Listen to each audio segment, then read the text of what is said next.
Hi class, and welcome back to another lecture for Psych 101. Today we're going to be talking about Chapter 11, Personality. So this will be our first step into the social pillar, which will cover social psychology. I think that's Chapter 12, and then Chapter 11, Personality. So these two chapters. So a couple quick announcements. Office hours again are my usual time. Additionally, your exam opens whenever we are going over this lecture in class. So for the Thursday students, that will be October 15th, the Monday students, the 19th, the 20th if you come to class on Tuesday, and the 21st if you come to class on Wednesday. This is the same format as exam 1, so there will be 35 multiple choice and true and false questions. You'll have an hour to complete that, and then there will be 6 essay questions, of which you will choose your top 5 you would like to write about, and you will have 1 hour to complete that as well. As a reminder, if you give me all 6 essay questions, I will not grade the 6th essay question and just give you the top 5 score, or the scores for your top 5. So with that in mind, today we're going to go over the first step into what is going to be on the final exam. So let's talk about personality psychology.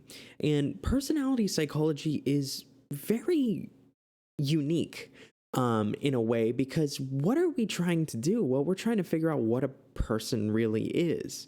I mean, that's kind of what we've been doing all class, but this is like the macro level, or the level that we exist at. So today we'll talk about what is personality. That's where we're going to start. We'll talk about how we assess personality and how we look at it. And then we'll talk about some approaches to personality. We'll talk about the psychoanalytic theories. That's a lot of the Freudian stuff, some humanistic and positive psychology stuff, social cognitive learning theories, and then trait theories, which many people have probably heard of before. Now, the book goes over some other stuff as well, the Neo-Freudians, for instance. Don't really concern yourself with the biology section. It's important, but it's not necessarily where I lie my focus.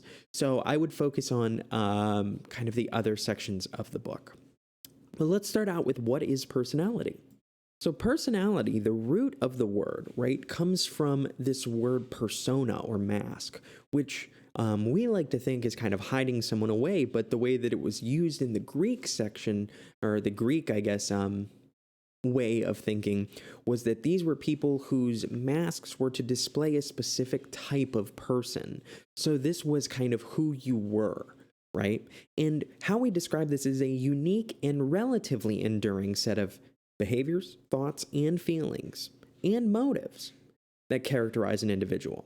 So notice, right, these are what makes you you, and these are pretty stable.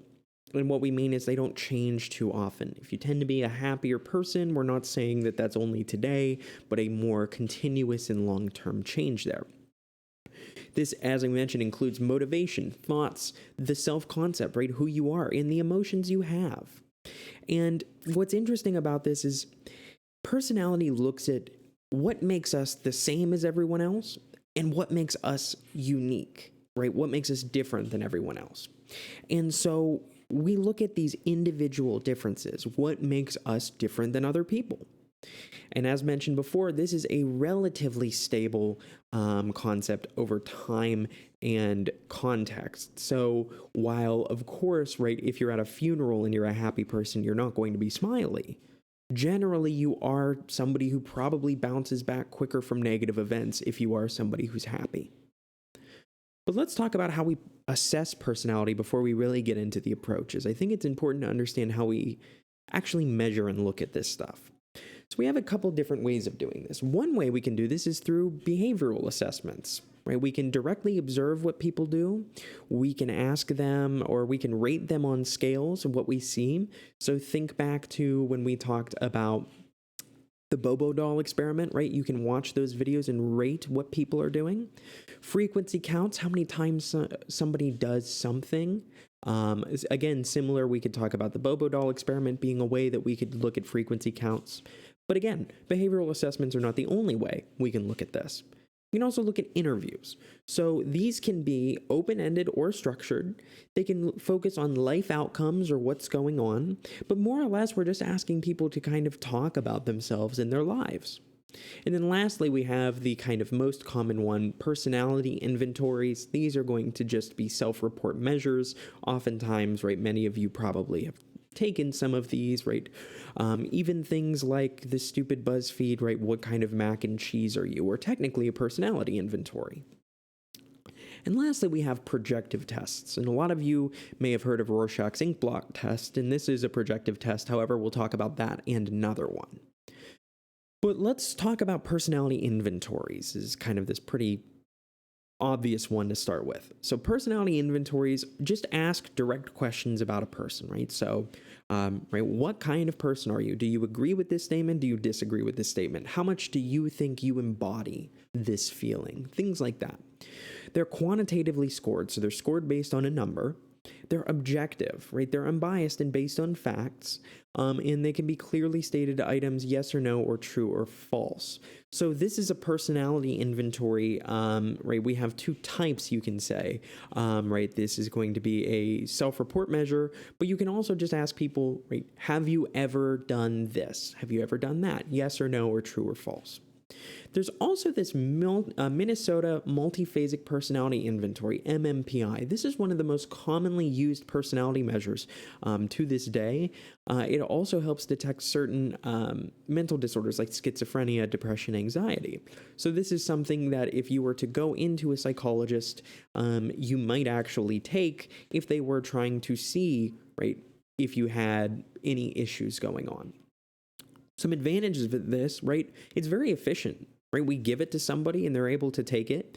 It's standardized compared to a lot of different people, right? We're looking across people, not just at a small section, but at a large section of people. However, they can be deliberately distorted, right? So if this says, I am a happy person, I can just lie and say I am if I'm not, right? You can think about how these can be a little bit harder to deal with given that. But one thing is that some exams or some personality inventories actually work this into what they ask. So for instance, one of the best examples of this to kind of catch people who might be trying to get around this is in, I believe it's the FBI. It's a test that you must take for the FBI. It's a personality test. And they will have questions that you can answer either truthfully or you can answer in a socially desirable way. So for instance, one of the questions on the exam might be, there have been times in my life I've wanted to kill someone. Now, we've all, right, been angry enough at somebody to say, oh, I'd want to kill you sometimes.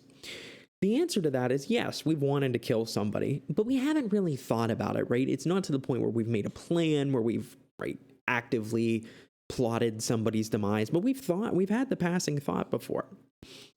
And if you choose no, I've never thought about killing somebody, it's a clear indication that you're lying and, right, maybe trying to be socially desirable.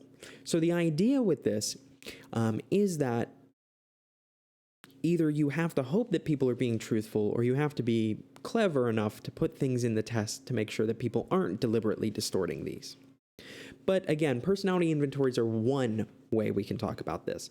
The more interesting one is the projective personality tests. And these are unstructured.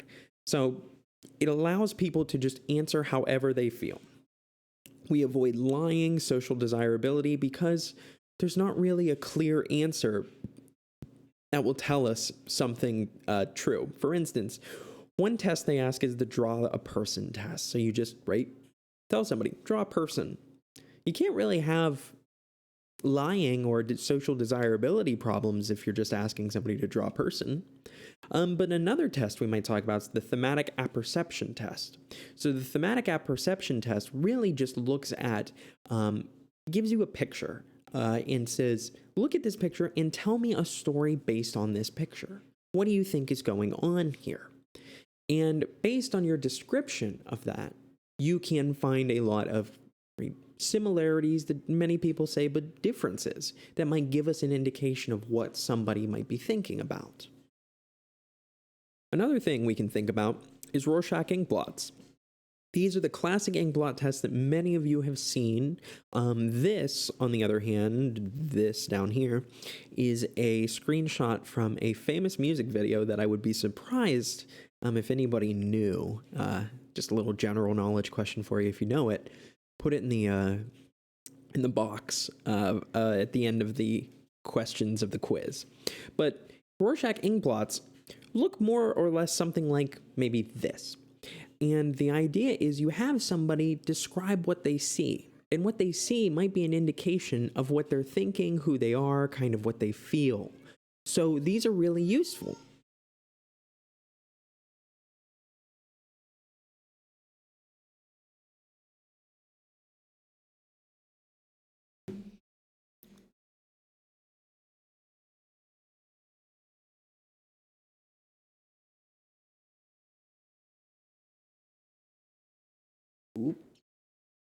So the ego is like a manager, more or less. This is the one who is covering and looking at both the superego and the id and trying to make sense of it and figure out what the right example is, or what the right example we should set is, or what we should do.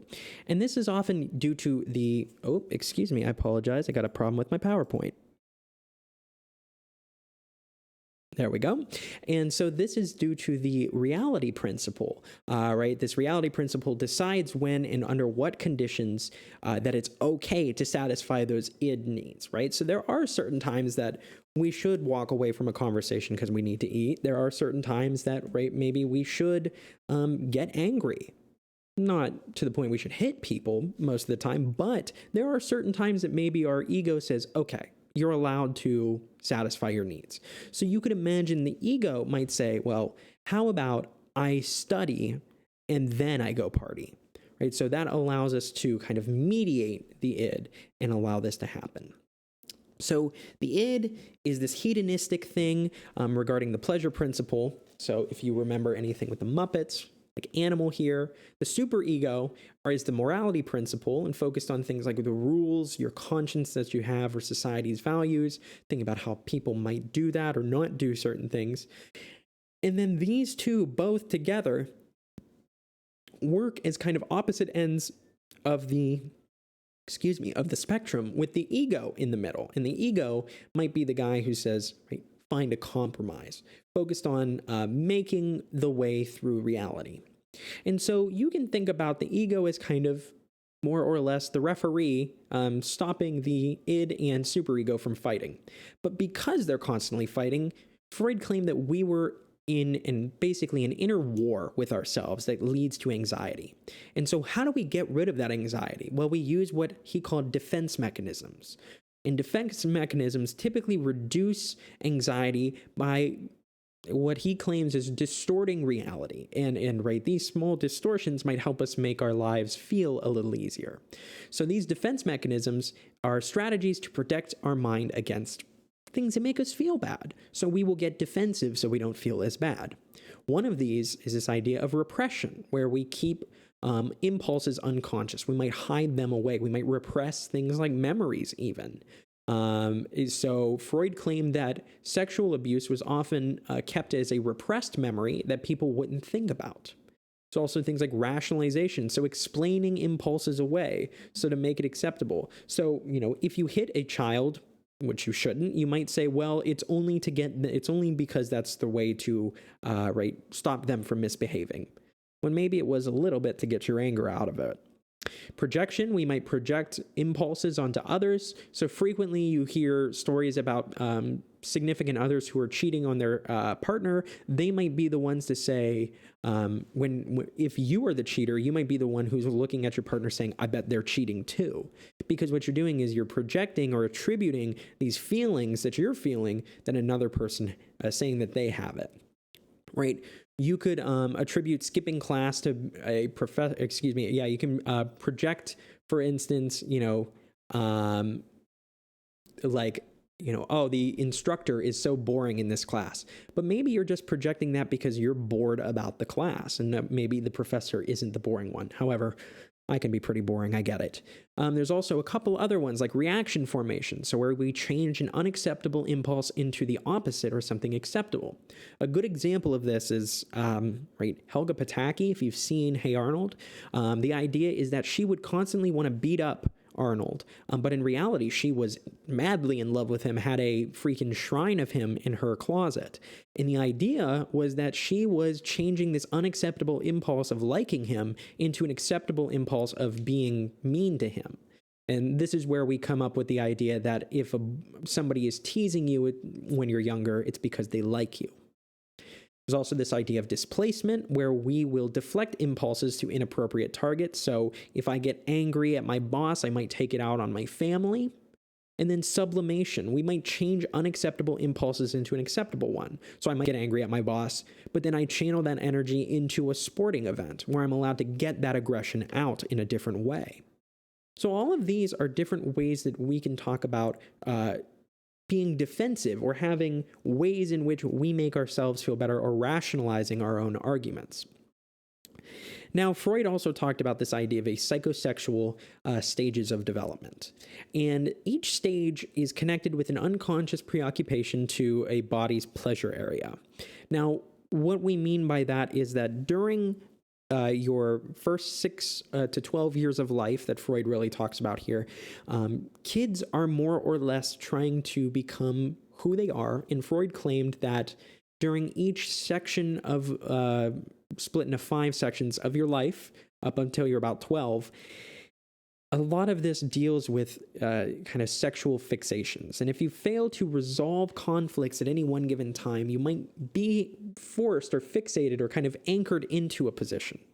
And so a personality reflects fixations. So if you get stuck at a certain stage, you might have a couple telltale signs as baggage that we can see in adulthood. So I'm not going to go into this in too much detail, and quite honestly, it makes me a little uncomfortable. It should be known that nobody realistically believes this part of Freud's theory anymore. This has kind of been thrown by the wayside. But these do make a little bit of sense if you look at them, at least kind of why he would argue that these are the primary zones that kids might look at. So the oral stage, was from 0 to 18 months, from 0 to a year and a half. And this involved, kids really are trying to, as they say, explore the world with their mouth. So if they, when they're about 6 months old, they start grabbing things and putting it in their mouth to see what it is.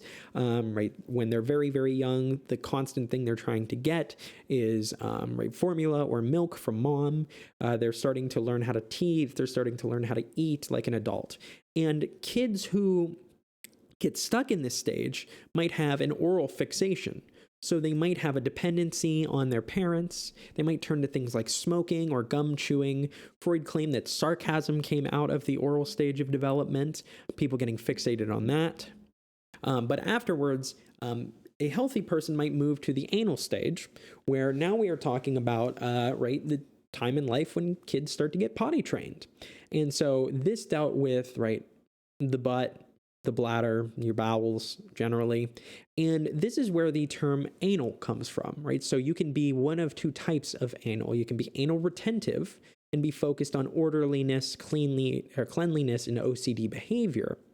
Or you can also be, focused on what we call anal relaxive, which is a lot less common or commonly spoke about. But these are people who don't mind things being messy, who don't mind kind of things being in disorder, but kind of to the extreme. So they're the people who might let their houses just kind of be a total mess and not clean up.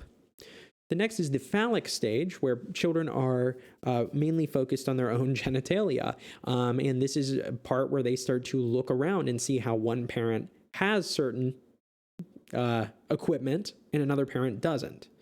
And this is where Freud claims that the Oedipus complex or the Electra complex comes from.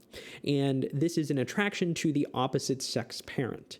And the idea is that Freud claimed that people would want to, as a male, kill their father and sleep with their mother. And then as a female, they would want to kill their mother and sleep with their father. And if those urges weren't resolved, you might have some issues down the line, unsurprisingly. But Freud claimed that this is why certain people might be attracted to individuals who remind themselves of their opposite sex parent. The next stage is this latent stage, which is very interestingly not really a stage. It just means that you're sexually dormant. This is kind of when kids start to think about cooties and sticking away from children of the other gender. right, where kids start to play with mainly their gender friends. And then we hit puberty and beyond, which is the genital stage, where, again, we're focused on the genitals, but we are now apparently mature enough that this is totally okay. Again, this is, in my opinion, a bunch of baloney, but it does exist, and this is what Freud thought of it. However, there is no good evidence to suggest it happens this way. So with that, let's move on to the humanistic approach of psychology, one of my favorites and a lot more positive than the other approaches.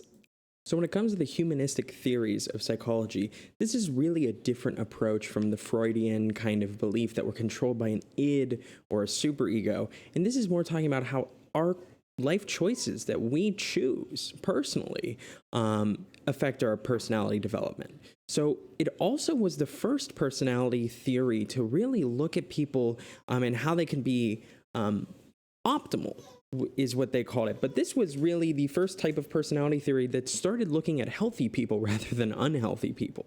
So, hey, what do good people do and how can we model that, was how humanistic approach was looking.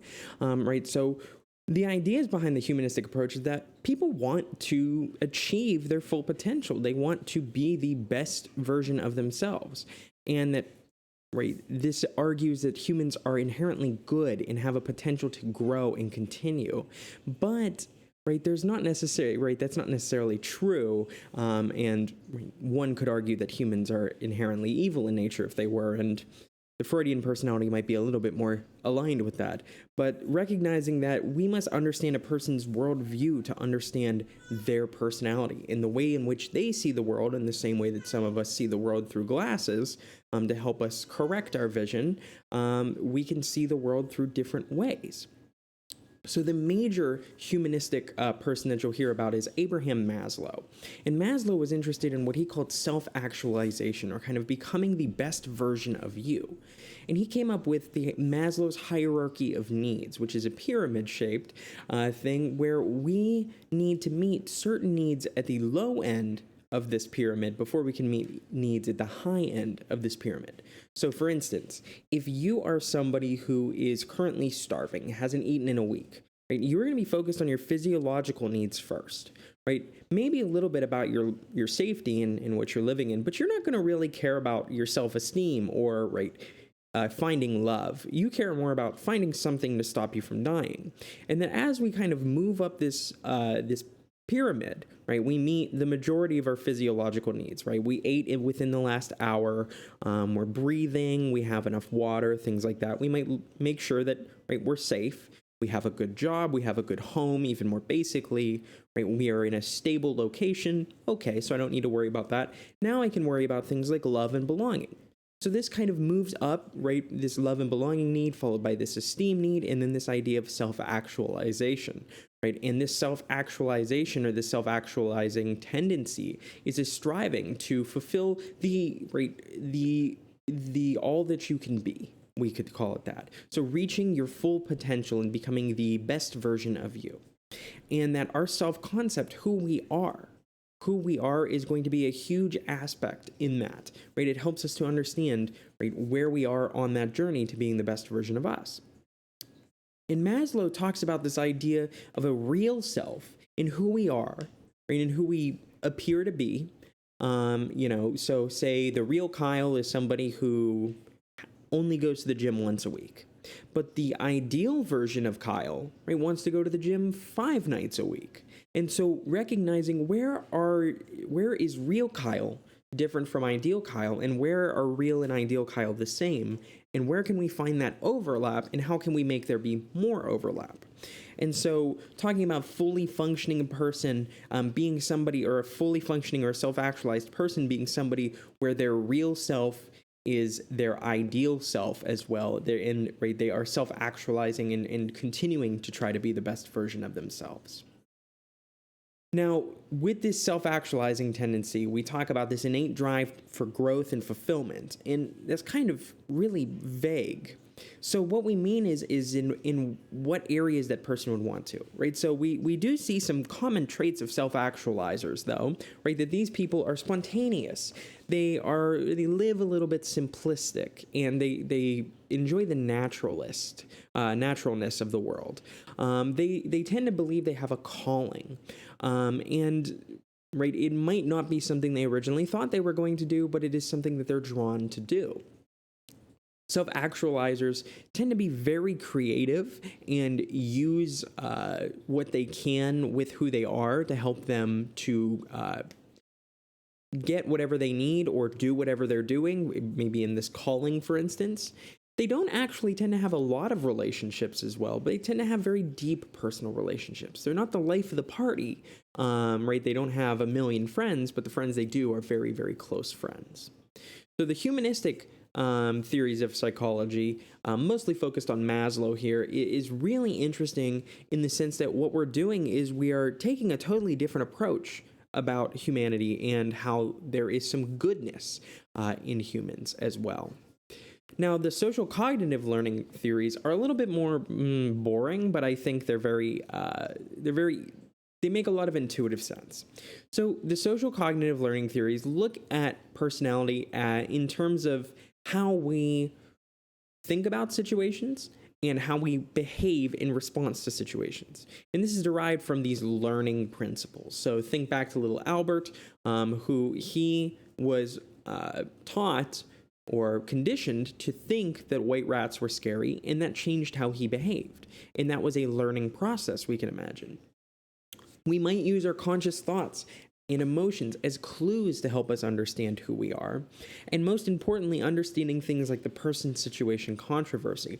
The fact that personality, personality is one factor in how we do things, but the situation also matters, right? So it's not necessary that this man right here is an extrovert. It could be that he is an introvert, but he's forced to pose this way, or for some other reason he chooses to express himself in this way at this moment.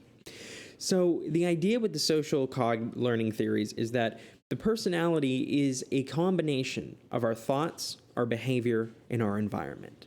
So our external environment, our thoughts and our feelings and our behavior all influence one another through what we call reciprocal determinism. So this web of mutual influence. So while external environment affects our behavior, right, if it's snowing outside, we might wear a coat. Our behavior might affect our external environment in the sense that, right, we might go outside to put on a coat, or we might put on a coat to go outside, but then when we get in the car, we turn the heat up and change our personal or external environment. Our behavior affects our thoughts and feelings, and our thoughts and feelings affect our external environment, as well as the reverse with these. So you can think of examples why all of these work, and you should be able to know why this reciprocal determinism makes sense. But if you do have questions, of course, let me know or ask during class. I also talk about this idea of self-efficacy. And self-efficacy are these learned expectations of success.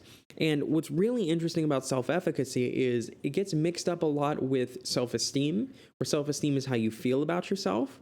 But self-efficacy is how you feel you're able to do things. So do you believe that you can have success?